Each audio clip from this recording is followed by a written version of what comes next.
Today I am joined by Charlie Bird, former Chief News Correspondent for RTE and former Washington Correspondent for RTE.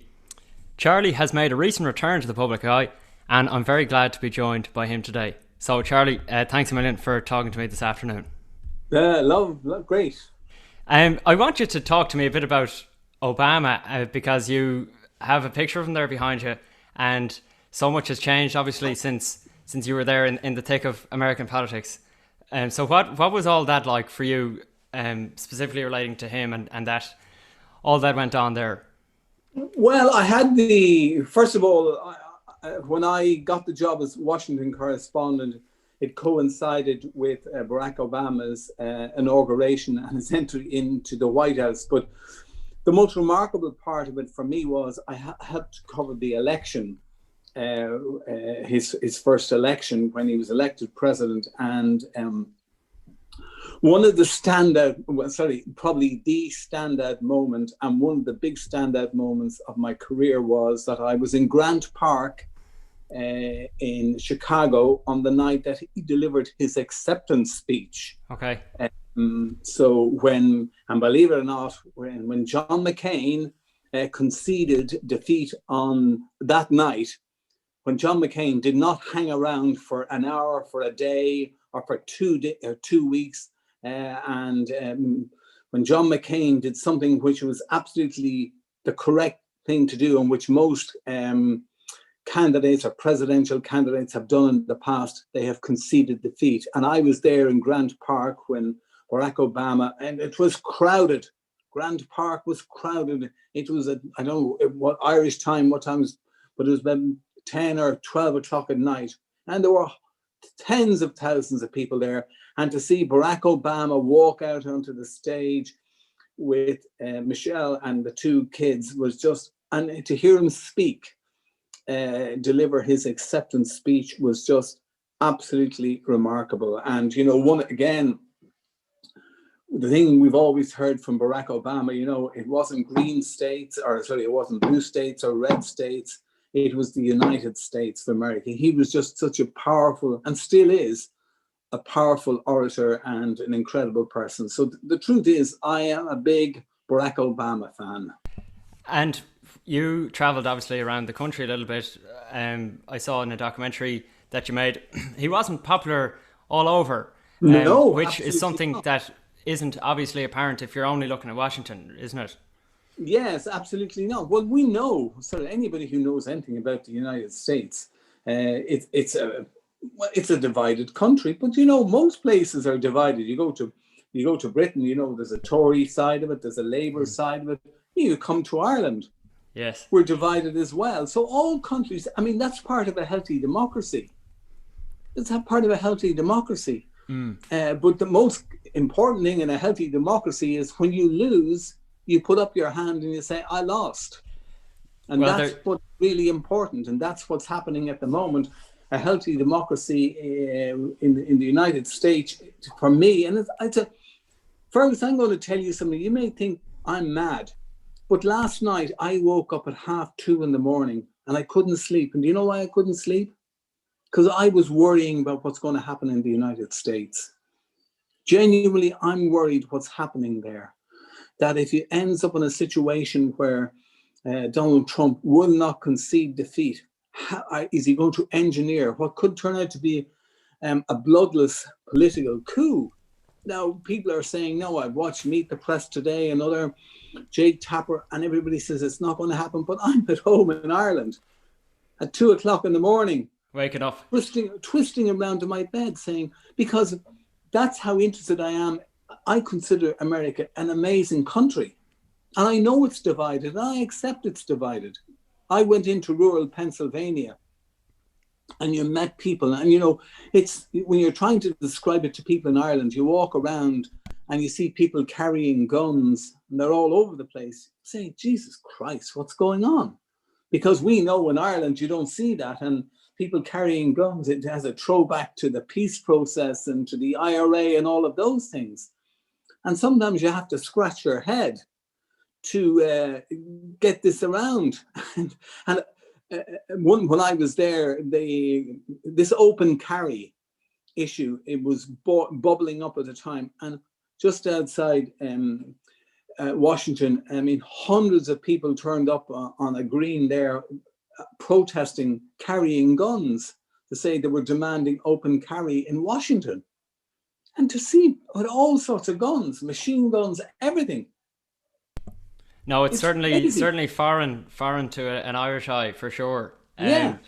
And so you left Washington after 18 months there. Yeah. And can you talk to me a little bit about how you feel about that decision in hindsight? Was it the right call? And are you glad with how it worked out? In one sense, I should never have gone there, because I mean, I ended up in RTE.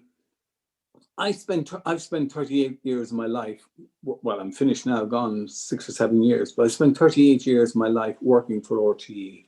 That's a long time, and I am lucky. I'm really lucky. I ended up as the chief news correspondent, the chief reporter, and I was really blessed. And I spent most of my political reporting life standing outside Leinster House, the Parliament in Dublin, every day of the week, nearly 300 days a year. And, I wanted to move on. And everybody, sometimes we make decisions that you do impromptu and say, I'll do it. And with hindsight, I probably should not have gone to Washington, that I should have allowed someplace. And then the real motivating reason was, well, there were two reasons. First of all, my eldest daughter was having her first child and my first grandkid.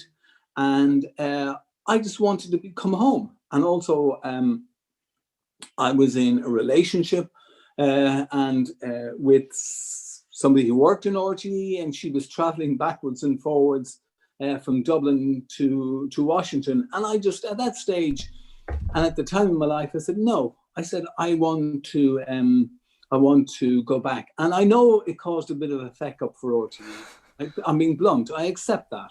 And it was probably not a good decision for me initially to go. But listen, I went and I spent 18 months there, and they were a remarkable 18 months. And the fact that I spent those 18 months covering the presidency of Barack Obama was, if you like, it was a bonus for me. In fact, absolutely.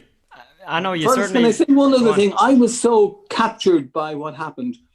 When Barack Obama was re-elected, I actually, on my own steam, on that January, 4 years after, or 3.5 years after, 2.5 years after I left, I actually flew back to Washington to be there when Barack Obama was inaugurated for the second time. Wow! So on my own steam, yeah. Yes. So it was, in a way, I was a groupie. That word just came to mind. And did you ever? They say you should never meet your heroes. Did you ever meet him? Yes, I did. And if I don't know if I can walk. If I can look out through the window here, and I can see 10 photographs of myself and Barack Obama in the Oval Office. And in the last one, he has his hands around my shoulder. So you got up close and personal. And I'll tell you how it came about, because it was at the time that he was trying to get the vote through Congress for Obamacare, right? And it was balanced on a knife edge. And on that time, Brian Cowan, who was the Taoiseach, and Micheál Martin, who's now the Taoiseach, was the Minister for Foreign Affairs. It was the Patrick's Day celebration. And we were brought into the White House and into the Oval Office. And like every cheeky reporter, I wanted to get a word in. And I just looked at Barack Obama. And first of all, I put my hand out, and I broke the rule. And I said, I put my hand out to shake hands. And he shook my hand and he looked at me. And then I said to him, President, if you came to Ireland because they want you to come, and there was a reciprocal gesture, and that travel to Ireland would get you your healthcare vote in Congress, would you do that deal? And he burst out laughing, and he put his arm around me, and I have all this series of photographs. And didn't he say if you, I wish you had a vote or something like that? Yeah, he did. Yeah. If you could help him out. Good stuff. Well, speaking of guns and conflict and division and all that, you you played a role in communication with the Republican movement in some very turbulent times in Ireland. So can you talk to me about what that role was like and that experience on a day-to-day practical level? What kind of interactions did you have, and what do they consist of? Well, yeah, it brings you back. First of all, I have to paint a picture for the people who are listening to the podcast. There was a time in Ireland, in RTE, which we're the national broadcaster, when you could not interview a member of Sinn Féin. There was a ban on members of Sinn Féin, who was the party, if you like, who were allied to the IRA. They were the political wing. So it was called Section 31 of the Broadcasting Act, and therefore you could not interview members of Sinn Féin. So they were banned from the airwaves. And it was a very controversial ban. And the journalists that I was involved in, the National Union of Journalists, we campaigned against it but eventually Section 31 was lifted, and it was lifted by the Minister for Telecommunications at the time, who is now Michael D. Higgins, who is our president. And it was the Labour Fine Gael government who lifted them. And so around that time in the early 90s, the peace process in the North was developing. Really important. Behind the scenes, things were moving in the undergrowth, and there were so many twists and turns. Now, up to that, the early 90s, when the IRA issued a statement, the BBC or some newspaper would always get the statements and RTE wouldn't. And then RTE took a conscious decision that they wanted to be in that act. So in other words, that we would have some form of a communication with the IRA. So in other words, that we would understand. It was all to do with the peace process.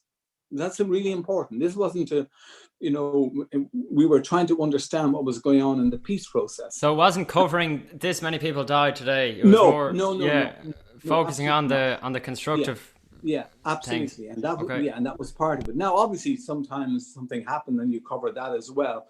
But I wasn't a daily person reporting, but eventually it was set up, and I cannot tell you how it was set up. Well, I can say one thing, and this is not a state secret. The man who is now Northern correspondent, Northern editor, Tommy Gorman, who was the Sligo correspondent at the time, he helped me with the way of getting the communication. And I was the person then who was picked by my boss in RTE at the time, a man called Joe Mulholland, who was the director of news. And I was the person nominated to be the person who would meet the IRA and deal with them. And so, Fergus, I will never forget, ever in my life, forget the first day that I met my first IRA. I had 4 of them. Over the 10 or 11 years until the decommissioning, all of that happened, I had 4 different IRA contacts. And I'm going to be straight up, Fergus, none of them were household names. None of them were people. I was just going to ask about that. No, well, I'm telling you. We don't know them. None of them were, just in case you're going to think. And see, these were members of the Army Council. So they were serious players. But they were not household names. I.e. not Jerry Adams. Sorry. Anyway, so to cut a long story short, my first meeting with his name was, and this is the name I've given him, was Brendan. Sorry, we had names. Was Brendan. And I met Brendan outside Bewley's hotel or restaurant on Westmoreland Street. It was sometime, I think it was early in the afternoon. I didn't know who I was going to meet. I didn't have to see a picture of him, but he knew who I was. So I walked up to Bewley's hotel, and I stood there, and this person shuffled up to me and said, "I'm Brendan, follow me." So for the next about 10 minutes, we walked around town, down by Fleet Street, maybe through Temple Bar, all over the place. And he kept looking over his shoulder. And Fergus, I was scared shitless. Can I use that in the podcast? Of course, absolutely. We've heard worse, But okay. Scared totally. So shitless. When you say looking over the shoulder, is that looking for Gardaí or what's he worried about? Do you know what I mean? I don't. Yeah, he was looking, and we eventually ended up down on the Liffey near the forecourts, and we went into a cafe which is still there. We had books in it called The Winding Staircase. And we went up there and he sat down and we introduced ourselves and we chatted. And then I built up a rapport with Brendan. And then eventually I moved on to, I can't think, to be honest, all their names slip me now. But can I tell you one other story? Because it's one of the most remarkable ones. Of course. So the last time that the IRA, they broke their ceasefire, and when Canary Wharf happened, if people remember Canary Wharf, they exploded bombs in London and a number of people were killed. And I won't go into it now, but I feel very guilty that 2 or 3 people who died at Canary Wharf, they died because of me, because I wasn't in the place when the IRA used to send me, ring me and say, listen, something's going to happen. And they rang me and I wasn't, on that day, I wasn't in the RTE newsroom. Wow. But eventually, about 6 months later, when Bertie Ahern was Taoiseach, Tony Blair was the Prime Minister in England, it was during the summer. So when the IRA introduced their second ceasefire and their final ceasefire, and this is when the peace process was really motoring on, I was the only journalist to be given the IRA's statement, and it was to take place in Dundalk on a Saturday morning, and it was all choreographed. So British Prime Minister Tony Blair knew, Bertie Ahern knew it was going to be, they were going to announce it around 8 o'clock in the morning that the IRA was going into its second ceasefire. It was going to be a huge deal, a really big deal. So I drove up, it was the Fairways Hotel on the outskirts of Dundalk, and I was there to meet Patrick was his name, and the appointed time was 8 o'clock, and I drove in and I parked my car beside Patrick's car, and I got into the driver's seat of his car, and he looked at me, he said, we can't do anything here. He says, there's a Garda car over there, so you have to follow me. So we drove further into Dundalk and we drove into a garage. And this is a true story. He parked the car in a car wash. And this is a member of the Army Council handing over what is meant to be one of the biggest moments of their life. And he said, there's the statement. You're to write this. I'm going to get out and I'm going to fiddle under my bonnet. And you're to write it down, and then when I come back, you can head off. So, in other words, the appointed time that it was all going to be choreographed to be out on the airwaves, RTE, everything, BBC, the Prime Minister in England was waiting for it. I think Mo Mowlam actually was the minister, the Northern Ireland minister at the time. I might be slightly wrong about that, but definitely it was Tony Blair and Bertie Ahern. And so it was all out of kilter. They were all ringing. Where was it? There was no statement on RTE saying the ceasefire would come into play because we were delayed. So why couldn't he just give it to you in the car? Why the need to do all that? He wanted to make sure there was nobody following us and watching us. So I sat and I wrote it by hand. And he got back in and he sat down and then he said, okay, read the statement now. So I said, I started off saying statement by the IRA, and he said, no, that's not right. What does it say?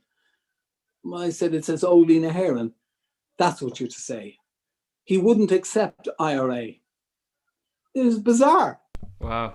But I gave the handwritten statement. It's in my book, and I eventually gave it to the National Library. So eventually, when all these things come out, it'll be there. Mm. So I was late. So when I got out of his car, I rang RTE to say, they were saying, "Where the fuck are you, Charlie? We've had the Taoiseach's office onto us. They've had the British Prime Minister's office onto them. Where's the IRA statement?" I said, I explained what happened. So what they had to do, I missed the 9 o'clock news as well. So on a Saturday morning, there's playback. So they had to break in. They had to cut off playback, and I had to do a news flash about the ceasefire. So they did a phone call, or how did that work? Well, yeah, I got to a hotel. I think I went to Drogheda or whatever it was, or someplace down the road, and I ran into a hotel, and I rang. I had to, God forbid, I know who the program editor, then the chief sub-editor at the time was a man called Peter Driscoll, who is long past, a really fantastic guy. And he said, Charlie, everybody's been shouting, looking for you, because the RTE News Saturday morning, there's not many people around. But there was Downing Street onto the Taoiseach's office, Bertie Ahern's office onto RTE. Where is this statement? So Where did all the other guys, if it seems like a pretended secrecy or something, if the Taoiseach knew and if the British people knew, so did the news people know, like the other people in the newsroom, did they know what was going on? Well, they expected it, but until it's actually delivered, until the IRA makes a public announcement, and this is how they do it. They issue a statement. This is it. They don't, it has to be there in black and white. Yes. And these are, I mean, in one sense, Fergus, I was like, sometimes I call myself a messenger boy or a postman. But there were times, and I could take hours to explain, but there were times when I got a real understanding of what was going on when there were difficult periods. Initially, the IRA contact would say to you, I'm here to give you this, I can't say anything else. But eventually I developed a rapport with them. And I would sometimes ask them a question, well, do you think something's going to happen? Well, I said, look, I can only say this, but, by his facial expression or whatever, that something is happening. So they did, as we moved on in the relationship, they became more open. Okay. Because then they were more confident in the peace process. Okay. This was a major. I mean, I know we shouldn't be talking about all this, but I had another day when people thought there was going to be decommissioning of weapons.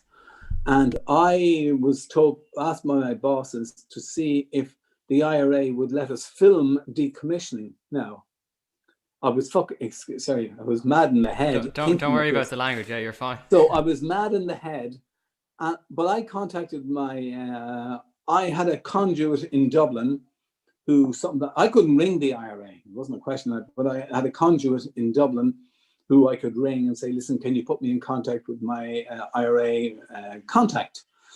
And on this occasion, I said, look, I wanted to talk to them. And it was I think it was a Thursday or Wednesday evening in the summertime. And this person said, okay, I'll take you up to near the Cooley Mountains between Dundalk and Newry, and into, not Warren Point, the place is just across from Warren Point. He'll come to my head now in a second. And so as we went into a little pub, something water. Anyway, it's just across from Warren Point. And I went into this bar and sat down. So with not with my contact, but the person was bringing me to meet them. And then the IRA person came in and I sat down and I discussed it with them. And I said, is there any chance of this or that? And they said, well, I'll take your request. Actually, it was the first IRA statement. Anyway, so they said, look, I'll take your request back to the powers that be. And as I was leaving with my Dublin contact, the IRA man said to me, do you mind if you give me a lift?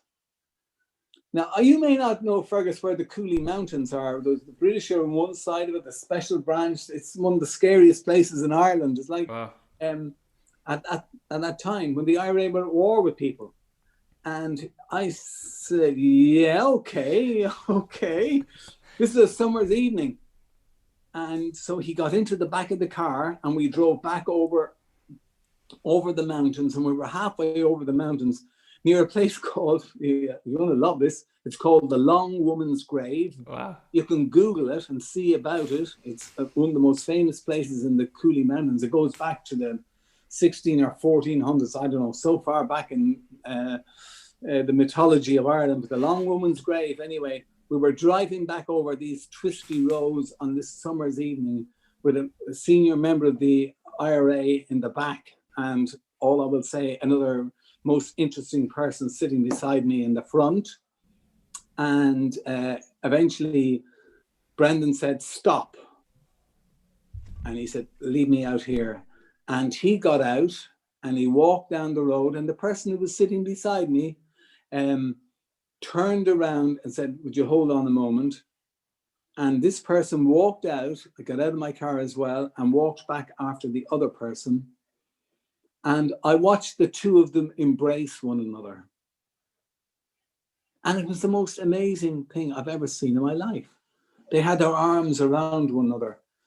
And when this person walked back to my car and got in, I said, I was a bit nervous. I said, do you mind me asking why you did that?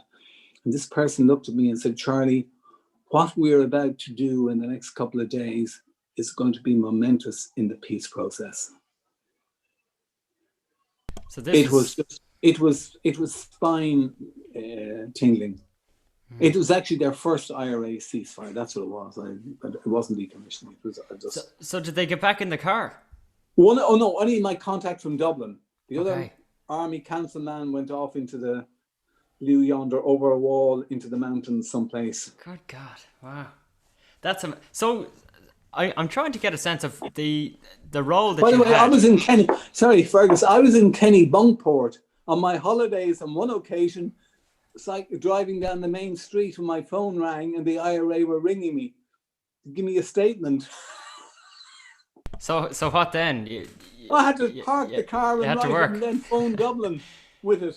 Wow. So you're on call. So yeah, I'm just trying to get a sense. Was this a full-time gig, or were you still doing things? This was a little aspect of it, like. Oh, only a tiny aspect. Okay. Oh, only a tiny aspect. But No, every day you were doing your job, reporting on other matters. I mightn't have had a statement from the IRA or met anybody for 4 or 5 months. Okay. No. So what I was going to ask was, and I think you've kind of answered it there. Like if I was to see Charlie Bird going into a pub with some shady looking fella, doesn't that appear that maybe this is something about the IRA? But maybe it wasn't that obvious. Like no, I went to some of the remote parts of the country. I drove all over the place. To remote. By the way, in any of the big occasions when I got a statement from the IRA, the next day the guards would turn up on RTE asking me who I met or when did you meet them. And I would say, listen, I'm not revealing my journalistic sources. So you would be pressed by the Gardaí on well, things like that. They had to do it. They had to be seen to do it because I was formality.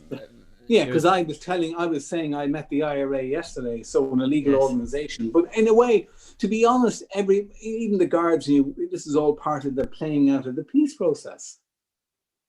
But they did come. Not saying every occasion, but yes, I often had, the reception in RT telling me there's 2 policemen down there to see you, and I'd go down. They'd say, "How are you, Charlie? Listen, your statement last night. Do you mind us asking?" Where you met this person, do you know who they were? And I'd say, I'm sorry, I can't tell you that, and I don't reveal my sources. Like a good journalist. Yeah. So how did that compare in terms of how safe you felt? You've been all over the place and in all sorts of war-torn places and with refugees and incredibly impoverished people, and I'm sure you've had your few maybe run-ins with or have you with a kind of a situation where you're like, geez, I might not make it out of here? Did you have any kind of situations like that? Yeah, I mean, I have to say this is really important. I was not a war correspondent. And in fact, the other day, one of the most incredible war correspondents, and I knew of him slightly. I knew him to say hello to him, Bob Fisk, who was really one of the most incredible journalists. So I wasn't a war correspondent. And there's Orla Guerin, who works for the BBC, who used to work on RTE. I mean, they're real war correspondents. They put themselves in peril. And there's also the correspondents doing it today in hairy situations. So I wasn't that. But yeah, I was in Somalia. I was in places. I was involved in, I covered the 2 Gulf Wars. So yeah, I was in situations which were hairy, but I wasn't there permanently. So I was not a war correspondent. I wasn't a hero in any sense. But yeah, Fergus, the last job that I covered nearly before I left RTE in Washington was the Haiti earthquake. You know, 230,000 people died in Haiti in one moment like that. When I got to Haiti, every place you looked, every single place, there were dead people all over the place. You know, it's hard to imagine. And nothing prepares you for that. You know, you can't. A quarter, think about it. 230,000 is almost 250,000 people who died in one moment. I covered I covered the tsunami, the Asian tsunami. I was in Sri Lanka a couple of days after that happened, and I eventually went to Banda Aceh and other places. So yeah, over the years, I was in strange places. I was the Middle East quite a lot during the Gulf War, but I wasn't, to be honest, I was not in peril. Okay. There were once or twice I was in hairy situations. Or twice. Sorry, one of the most hairy situations I was ever in was in Bogota, when the so-called IRA 3 were there, and we were standing outside the prison, and you know, there were things happening. So yeah, I put myself in a bit of danger, but not. I'm not nothing crazy like you weren't doing it. Okay. No. Okay. So yeah, and there you're were clearly. I want to applaud the real people who still, and that's the great thing about journalism. People put themselves in peril to report the facts and to see things that are happening on the ground. And we need journalists to do that.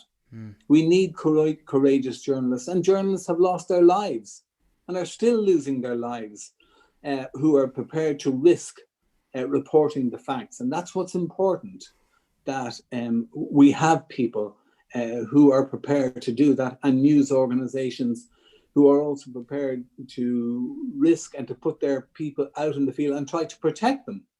But it's really important. No, it's precarious stuff. Obviously, you have, Charlie, clearly a knack for storytelling, and it seems like you're well placed in the career that you were in. And I'm wondering, do you miss that role that you played in your life, but also in Irish life, and that sort of position that you held? Like, are you glad to kind of have a break and yeah, all that, I mean, people used to refer to me, and I'm not blowing my own trumpet, as a national treasure. I mean, yeah, and I was popular. I got on. I mean, Fergus, I mean, I'm saying this honestly. I mean, when I started out in RTE, I won the lotto. I won the lotto by getting a job in RTE. In my ambition, I failed every exam I ever did in my life. I don't know if the people who are listening to this podcast, if they know what your primary is, if they know what your inter is, if they know what your leaving cert. I failed all of those exams, every single one of them. I couldn't spell. I couldn't add up. And yet, in a way, I used my fingernails to claw into a job in 1974 that I never looked back on, and that you know, I ended up getting an honorary doctorate. I'm Dr. Bird. I know what you mean. from UCD. Yes. And I would never use the title or anything like that, but I've been fortunate. So, you know, when you do something for 38 years, you know it's your time to move on. There are other people, and there are good people who are now, I mean, RT's Brian O'Donovan, who's RT's Washington correspondent now. He's brilliant. I love him. He's brilliant. I know what you mean. There are people there. He's a bit quirky. But so was I. But that's what life is about. We all move on, and we have to allow other people to develop and to move in. So I've had my day in the sun, in that sense, being a journalist. And, you know, I still retain it. And, you know, I'm fairly vocal in Ireland today about COVID. And, you know, it's something which has me exercised. About COVID. We're all living through a pandemic. So, I mean, I'm still exercised and I still use whatever I can, but I want to, I've had my career, and I'm so happy. And you're at peace. You're at peace with what you've done, and that you did a good job, but it's okay to move on, like you say. Yeah, absolutely. Yeah, certainly every one of us, none of us can stay forever. None. Exactly. Age moves us and whatever, and you keep in your head. and things that move on for you. And you know, if you, in one sense, it would be hard even for me to pinpoint the highlights of my career. But can I give you one story? Of course, go. Yes. Okay, one story is that one of my people say do you ever want to meet your heroes? Well, I was in the fortunate position. Sorry, and I'm going to say I was in South Africa with a man called Sean O'Rourke and with Brian Dobson when the South African first democratic elections took place. Right? I don't know if you're aware of the democratic elections taking place. Is this 94 as well? Yes. That was a big year then, Charlie. If that was the IRA ceasefire year as well. Yeah. So in 1994, I was sent to a place called in Anda,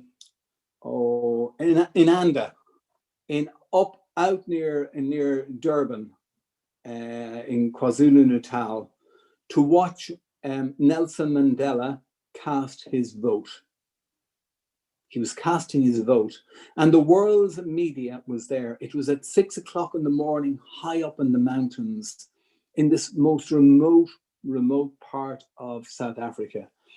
And Nelson and the world's media were all there, were showing it live all over the world. Nelson Mandela, just think of it. The man who spent, 29 years or whatever it was in Robben Island in prison. And when his motorcade stopped, he didn't stop at the door to the polling station. He stopped about 300 yards back from it. And who was standing right there with their camera? We thought we were so far back we'd see nothing. Charlie Bird and RTE. He got out of his car. He was getting out to go around the back of a building to visit the grave of one of his ANC colleagues before he cast his historic vote. And I shouted at him, "Mr. Mandela, who are you going to vote for? Who are you going to vote for?" And he laughed. And do you know what happened about a couple of years after that? His famous book, Long Walk to Freedom, was published. And in that, he describes how a cheeky journalist shouted out to him, who was he going to vote for? So he remembered you? Well, he remembered the story. Yes. And at the time, there was one of the ministers in his government was Kader Asmal, famous Kader Asmal, who was head of the anti-apartheid movement in Ireland, who went back to South Africa to join Mandela's government. And he was the Minister for Water Affairs and something else. So I knew Kader, and I asked him if he would get Mandela to sign his book for me. And I have sitting upstairs Nelson Mandela's famous book, Long Walk to Freedom, and it's signed by Nelson Mandela to me. And I can find the page where he refers to the cheeky reporter. So, you know, things sometimes happen. Yes. Things sometimes happen. And I'll tell you another story. How long more have we got to go? Charlie, as long as you have. Okay. But no, the more stories, this is what it's all about. So yeah, keep going. Okay, well, sorry, the other thing was that eventually, in 2 weeks' time, Mary Robinson, on the 3rd of December, Mary Robinson, it'll be the 30th anniversary of when Mary Robinson was inaugurated as the first female president of Ireland. Anyway, I covered Mary Robinson's visit to South Africa to meet Nelson Mandela. And she went down to Cape Town to meet him, and we were there ahead of it, the RT camera crew and a few others. There's a chap called Ed O'Loughlin. I don't know if Ed works in America anyway, from the Irish Times. And there was a freelance reporter from the Independent there as well. And we were all in a small room waiting for Mary Robinson's plane to land. And Mandela walks into us to say hello to us. The tiny room. So he says hello, and he's talking and he's walking around, and he shakes hands with people, and we're having this conversation.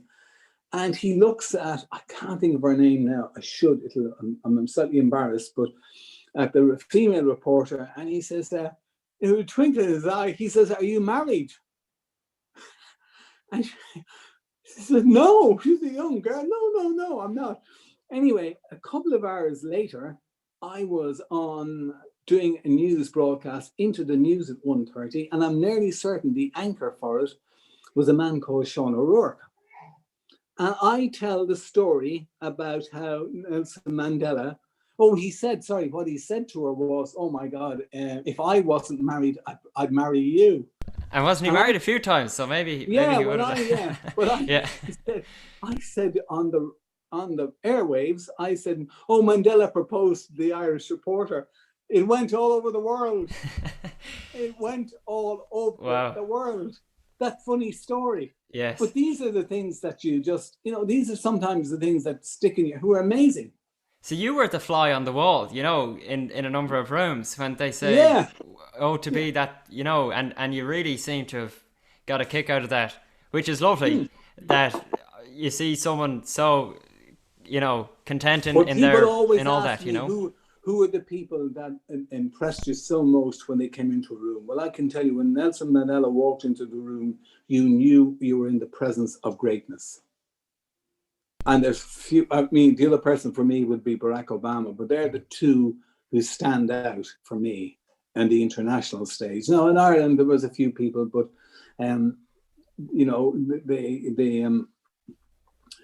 by the way, it's Fergus, this is an important thing. I just want to roll back on one thing. We're talking about the journalists, the war correspondents, but it's really important as well that I make this point. Ireland has had an amazing tradition over the years of sending. First of all, they sent missionary priests and nuns to strange places, but over the last 20, 30 years, people who worked for NGO organizations like the Red Cross, Trócaire, Concern, all of those, they have been amazing. They have gone into troubled places. They have risked their lives. And there was a young Irish nurse who lost her life in Somalia, who was shot dead. She was from Wexford, working in one of the Dublin hospitals. And so it's not just journalists.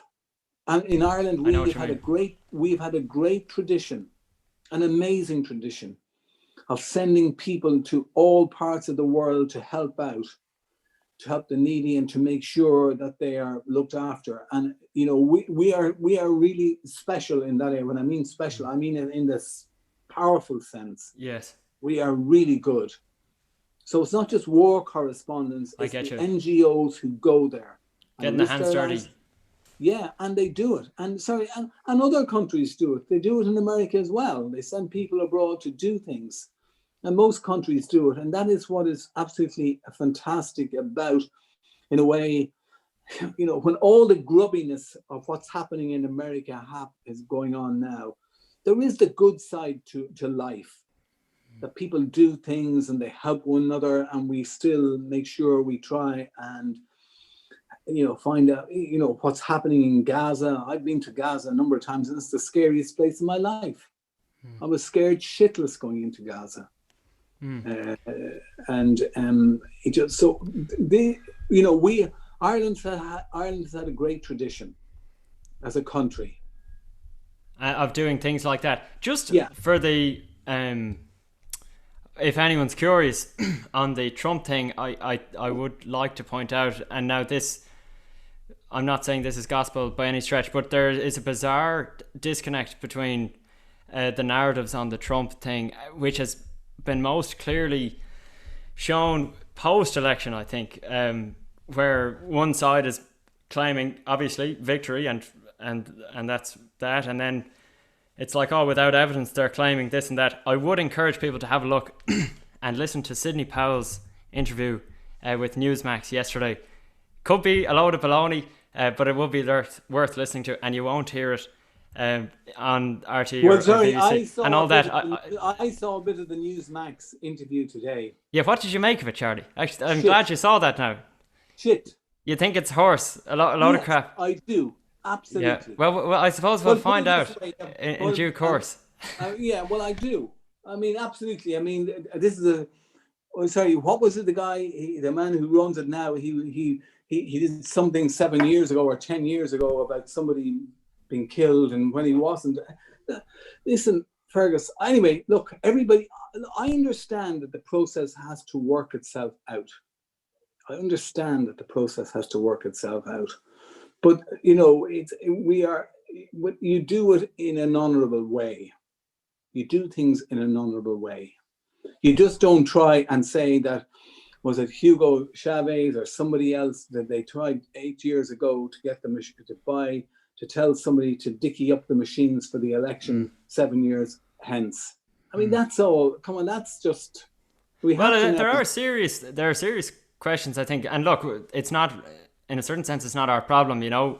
But there are serious questions to be asked, I think, about how the voting is done. There isn't a centralized, like, it's very funny, just anecdotally. You've obviously been to election counts in Ireland where you can literally watch in person when the votes are being counted one by one, and there's no, it's in a sense it's backward. The Americans would see that as very primitive because they do things with computers and machines. They did, but 4 years ago, it works, you know, and it's gas. But 4 years ago, Donald Trump won using the same machines. They used the same absolutely, machines. Hold on. Yes. They used the same machines in Florida. Yes. Now I will. Hold on. Now they use the same machines for Lindsey Graham to get elected, for Republican senators and House representatives to get elected. They same machines. Yes. Now, if you turning around and telling me that there's some conspiracy I'm not telling anything. Anyway, listen, let's move on. No, let's move on. But I do think that the inability, whoever's right, Charlie, the two narratives are so incredibly at odds with each other. There's something. That. Do you know what I mean? And there is a complete absence of a common. I started off this interview with you telling you I didn't sleep last night for a couple of hours. I'm sitting at home in Wicklow, and I'm worried about what's going to happen in America. Yes. I'm worried about what's going to happen. Yeah. No matter what happens, you know, it's precarious. Yeah. No, I agree. I agree with you. I want to ask you, what sort of reaction have you got on the phone and in text, but also bumped into people to your recent kind of statements on the virus? Like you said, you've been vocal on how we're viewing a certain section of the population and all that. So what's that been like for you? Well, I'll tell you, first of all, let me be really frank. When the first lockdown came here in March, we weren't go 2 kilometers from your house. That was it. But what they said was that if you were over 70, you were to stay in your house. Now, I'm 71. By the way, I'm going to be blunt. My wife is 50. She goes to work every day. And I live in a small cul-de-sac where the people are all in the same age. Some of them were so scared. We have a huge green area. They didn't even walk outside their door. And after 4 weeks, it suddenly became clear. We were told that 70-year-olds, it was not mandatory. Listen to me, it was not mandatory for you to stay inside. You could, of course, go outside, but they deliberately did something. I mean, if they'd made it mandatory, but that was fine, but they didn't. And they deliberately did what? Misled you, or they didn't clarify it. They didn't clarify it. And what was? Do you think the motive? People were so afraid. People didn't move outside their house, even in a rural area. Even in a rural area, people didn't move outside their house. So put it this way, I've been vehemently opposed to the principle of cocooning. If you're unwell, no matter what age you are, you have to protect yourself. But the idea that you just throw the key away on everybody who's 70 years and over is wrong. I believe it is wrong. Now, thankfully, they've changed that.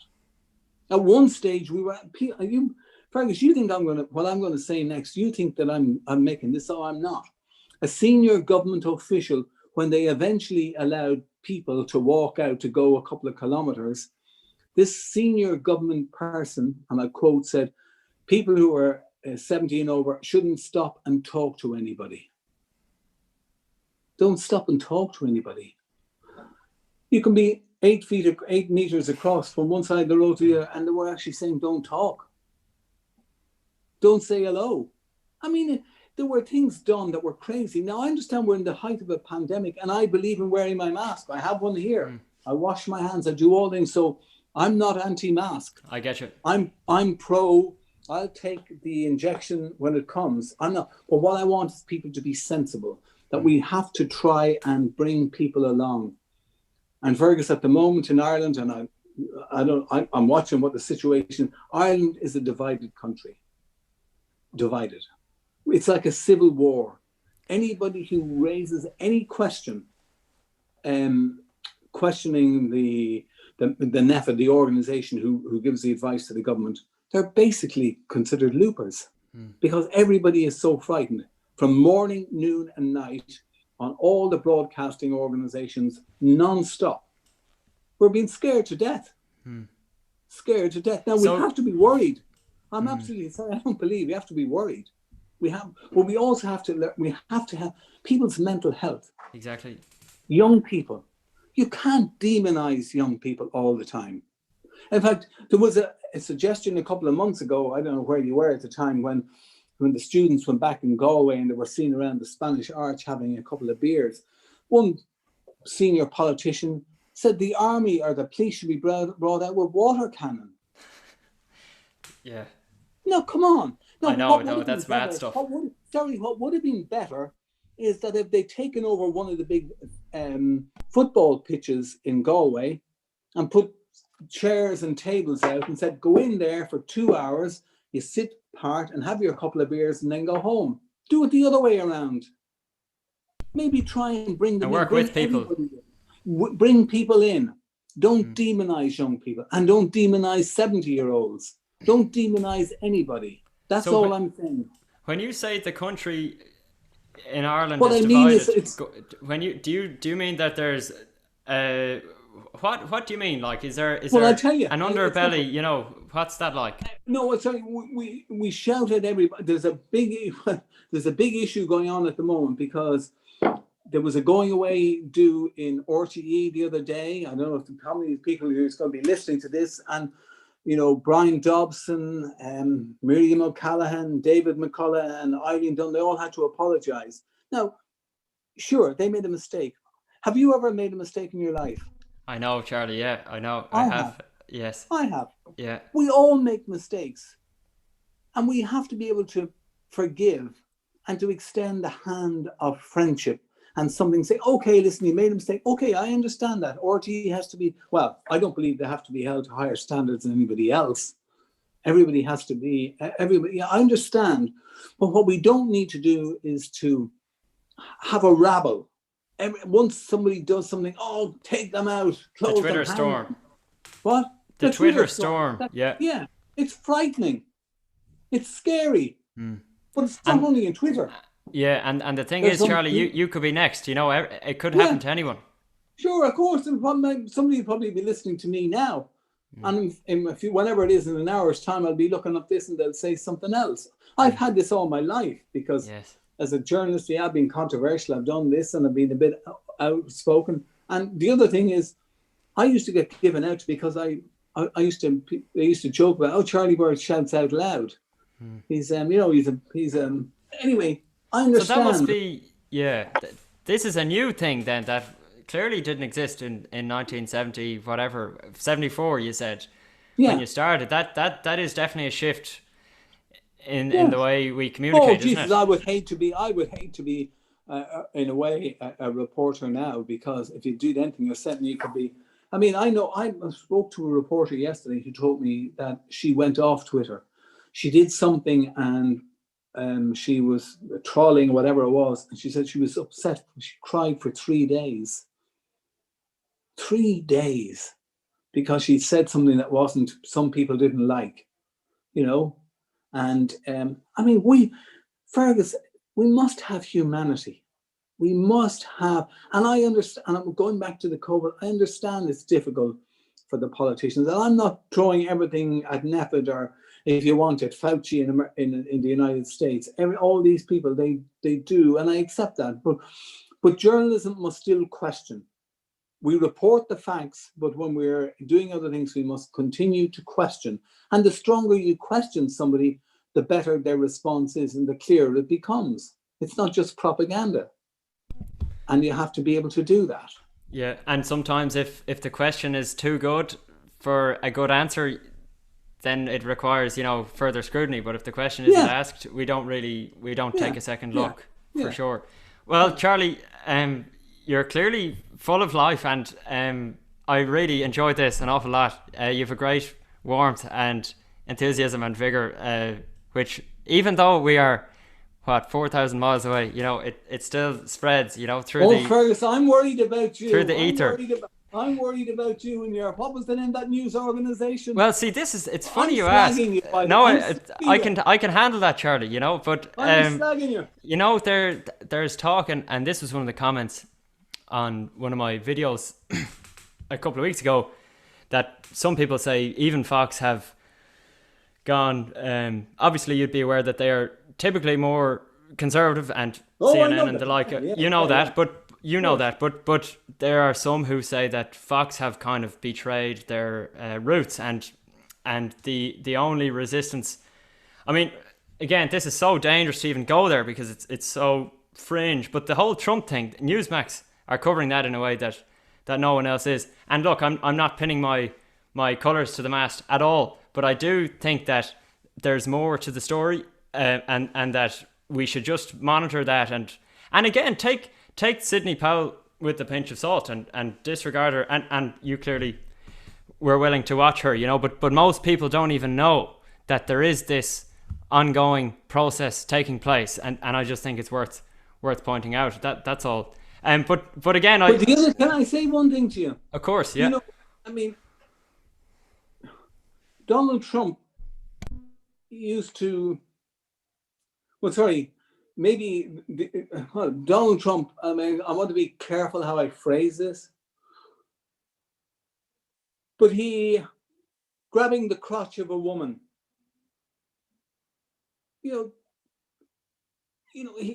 has lowered the standards in both before going into the White House and in the White House. And the abiding memory for me of this week, there's only one image, and it'll probably be the image of the whole election for me, and that is of Rudy Giuliani, with his eyes popping out and the black streaks running down both sides of his head. Did you see them?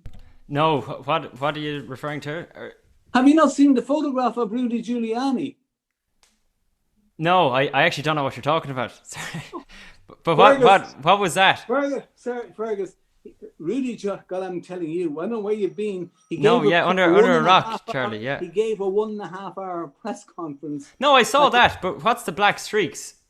Well, did you not see the image of him? The dye ran down both sides of his face. Oh wow, I didn't see that. All over the world. It's all over the world. Okay.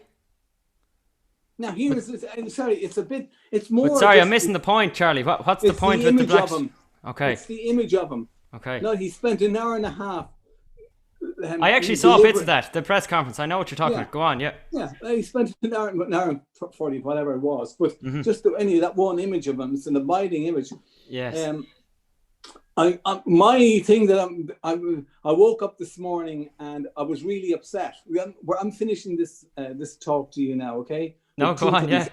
Yeah. I woke up this morning really upset. You know why I was so upset? Why? There was no Saturday Night Live. Oh wow. None. It must be Thanksgiving.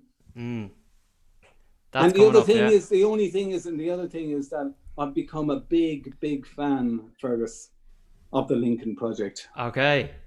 The Lincoln Project. Well, Charlie, you better go on, yeah. I actually tried to get a Lincoln Project T-shirt. So, and my deal to you now is for this. I want somebody who's in America, because you can't buy one in Ireland, but I want somebody to buy me a Lincoln Project T-shirt and send it Charlie, to me. How about this? I can send you that, and then when I come home, you can buy me a pint. And okay. We'll have a pint to get us in Johnny Fox's. The Lincoln Project T-shirt for a large for a man. You see, when you go online, because you're living in Ireland, they won't accept it. It only costs $7 or $8. Okay. But I want a Lincoln Project And T-shirt. can I send you a Trump hat too? No. You can put it up beside the Obama thing. No. Grad, obviously only messing. Charlie, this has been great fun. Thanks a million. I'm going to stop the stream, and best of luck to you. And sorry, just to say to whoever's listening, we'll be back next Sunday, 7 p.m. Irish time. Please join us.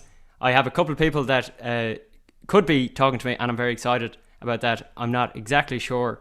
It hasn't been set in stone, but there will be a Logos broadcast next Sunday, 7 p.m. Irish time, 2 p.m. Eastern time, and 1 p.m.